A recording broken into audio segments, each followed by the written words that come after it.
सुहाग की कसम। फिल्म की कहानी एक ऐसे ठाकुर खानदान से शुरू होती है जहां सुल्तान सिंह धर्मेंद्र पैदा हुआ था। एक ऐसा शख्स जो अपनी ज़ात में नेक, रहमदिल और इंसाफ परवर है। उसका खानदान रवायती ठाकुराना शान शौकत से रहता है, मगर उसके बाप के अंदर नेकी और रहम की बेमिसाल कुव्वत होती है। एक दिन कुछ डाकू, कुछ बदमाश और जालिम लोग बेदर्दी से उसे कत्ल कर देते हैं। अब यहाँ ये एक ऐसा स्याह जुर्म होता है जो सुल्तान के दिल में इंतकाम की आग भड़का देता है। सुल्तान धर्मेंद्र, जिनका रद्द अमल सीधा साधा सा नहीं होता, वो इंसाफ की तलाश में जब कानून के दरवाजे बंद रख देखता है तो खुद ही कदम उठा लेता है। इसी धक्के से वो अपने खानदान की इज्जत और बाप के कत्ल का बदला लेने की लिए दुश्मनों के ठिकानों को तहस नहस कर देता है, उन कातिलों, उन गुंडों को खत्म कर देता है और बिलाहर खुद भी उस राह से निकलकर डाकू बन जाता है। मगर यह डाकू आम किस्म का डाकू नहीं होता। इसका मकसद लालच या लूट मार नहीं होता, बल्कि इंतकाम और इंसाफ पर मुश्तमिल होता है। ये वो डाकू है जो गरीबों का हामी और मजलूमों का सहारा बन जाता है। उसका चौड़ा चकला, मजबूत लोहे जैसा जिस्म, उसकी बहादुरी बड़े अंदाज को कुव्वत बख्शता है। धर्मेंद्र की जो बॉडी लैंग्वेज थी वो पूरे किरदार को फौलादी ताकत दे देती है। डायलॉग, आंखों का तासुर, घोड़े पर सवार होना, सब इस बात को जाहिर करते हैं कि यह बंदूक उठाए बैठा कोई आम मुजरिम नहीं, बल्कि एक इंसाफ चाहने वाला रूहानी इंतकामी हीरो है। कहानी में दाखिल होती है शमा, सूरजमुखी रेखा, एक ऐसी तवाइफ जिसकी ज़ात में नाजो नयाज और नाजुक दिल होता है। एक महफिल में वो सुल्तान के नाम पर अपने जेवरात लुटा देती है। मोहब्बत का इजहार एक ऐसे अंदाज में करती है जो सीधा दिल को छू जाए। जब सुल्तान को पता चलता है कि वो खुद उस तवाइफ को कैद से आज़ाद करवाता है, उसकी मदद करता है और इन दोनों के बीच में मोहब्बत जन्म लेती है। मोहब्बत इतनी गहरी होती है कि बिलाहर वो शादी के बंधन में बंध जाते हैं और एक बेटा भी उनके यहाँ पैदा होता है।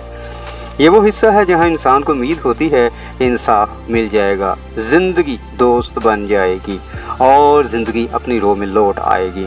मगर कहानी ने फिर एक ऐसा मोड़ ले लिया जो दिल दहला देने वाला है। सुल्तान का अपना ही साथी डाकू लोहारी डैनी डेंजोगपा धोखे और चालाकी से सुल्तान को मौत के घाट उतरवा देता है।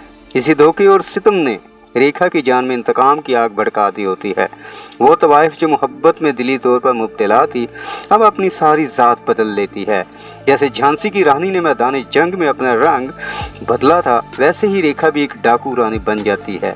इसका रूप सूफियों वाली नाजुक और मेहरबान औरत से बदलकर वो ताकतवर, बेरहम और अज़म से भरपूर जंगजू बन जाती है। रेखा की तब्दीली सिर्फ अंदरूनी नहीं बल्कि बैरूनी भी मुकम्मल होती है। इसके मलबूसात, जेवरात, अंदाज़े गुफ्तगू और डायलॉग्स पूरे किरदार के साथ मेल खाते हैं। पहले जहां इसकी ज़ुबान नरम थी, जेवरात चमकते दिखाई देते थे, वहां अब इसकी पहनाव में एक संजीदगी, जंगजूई और मकसदियत नजर आती है। वो घोड़े पर सवार होकर सफ़ेद घोड़े की छलांगे लगाती है जो सीधा झांसी की रानी जैसी मंजरकशी याद कराता है।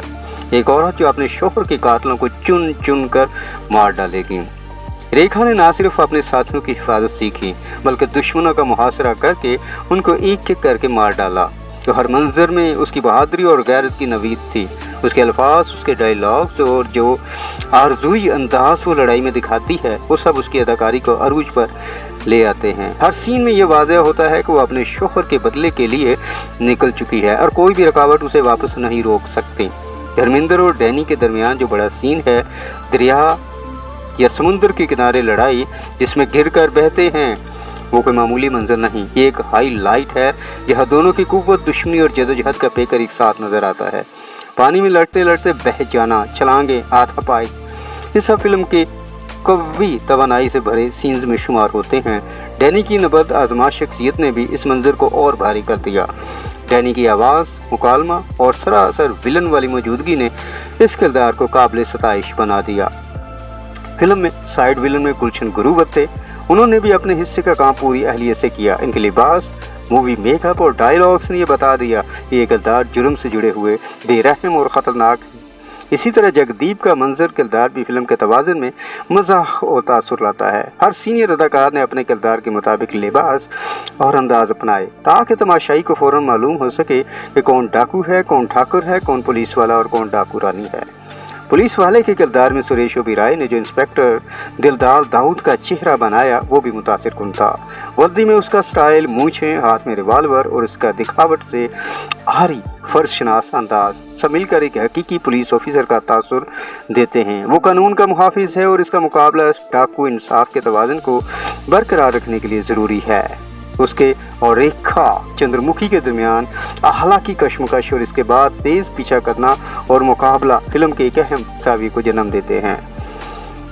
आखिरी मंजर में जब चंद्रमुखी यानी रेखा ने अपने शोहर के कातलों को एक करके मार डाला, तब भी वो खुद कीमत देता है। डैनी और इसके साथियों के अलावा आखिरी जंग में जो हमला होता है वो खून रेज और दिल दहला देने वाला होता है। पुलिस का मुहासरा, गोलियों की बारिश, रेखा का जख्मी होना, मगर फिर भी उसकी हिम्मत बरकरार रहती है। वो कुछ बची हुई है और अपने बच्चे को बचाने में लग जाती है। आखिरी मनाजर में वो बच्चा अपने गोद में लिए अपनी सास यानी बच्चे की दादी को सौंप देती है। फिर वो खामोशी से दुनिया को अलविदा कह देती है। एक ऐसी मंजरकशी जो आंखों में नमी भर देती है। उसका आखिरी अमल इसकी मुकम्मल कहानी का एख्तिताम होता है। जिस तरह धर्मेंद्र ने अपनी कसम खाई थी कि कातिलों को ख़त्म करेगा, वैसे ही रेखा ने अपनी कसम पूरी की और अपने प्यार के लिए और बदले के लिए जीना और मरना सीखा। फिल्म के आखिर का पैगाम वाज़ेह और सख्त है। जब इंसाफ नहीं मिलता, जराइम बाज नहीं पकड़े जाते, तो एक जुर्म दूसरे जुर्म को जन्म देता है। मुआशरा जब इंसाफ देने में नाकाम रहता है तो लोग खुद अलग रास्ते अपना लेते हैं और ये मामूली नतीजा नहीं लाता। यही फिल्म का नतीजा है। एक छुपे हुए जख्म से पूरी बरादरी को नुकसान पहुंचता है और आखिरकार नुकसान इसका हिसाब कोई ना कोई अदा करता है।